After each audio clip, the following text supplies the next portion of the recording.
ഹൃദയത്തിൽ ഉള്ളതുകൊണ്ടാണ്. ഈ വലിയ അപരാധവും വിദ്വേഷവും നമ്മൾ എടുത്ത് മാറ്റണം. ഇനി ഈ കാലഘട്ടത്തിൻ്റെ ഒരു അടയാളം കൂടെയാണിത്.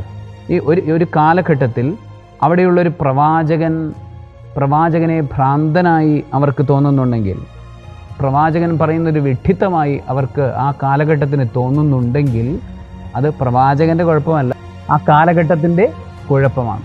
ആകയാൽ ആ കാലഘട്ടത്തിൻ്റെ തിന്മകളെ തേടിപ്പിടിച്ച് ഇല്ലായ്മ ചെയ്യുകയാണ് നമ്മൾ ചെയ്യുന്നത്.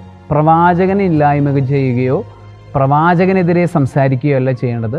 ആ കാലഘട്ടത്തിൻ്റെ തിന്മകൾക്കെതിരെ പടവാളെടുക്കുകയാണ് നമ്മൾ ചെയ്യേണ്ടത്. സർവശക്തനായ ദൈവം, പിതാവും പുത്രനും പരിശുദ്ധാത്മാവും കാലഘട്ടത്തിൻ്റെ തിന്മകളിൽ നിന്ന് പ്രവാചക ദൗത്യം കൊണ്ട് നിങ്ങളെ സുരക്ഷിതരാക്കുകയും സംരക്ഷിച്ചു നിർത്തുകയും ചെയ്യുമാറാകട്ടെ.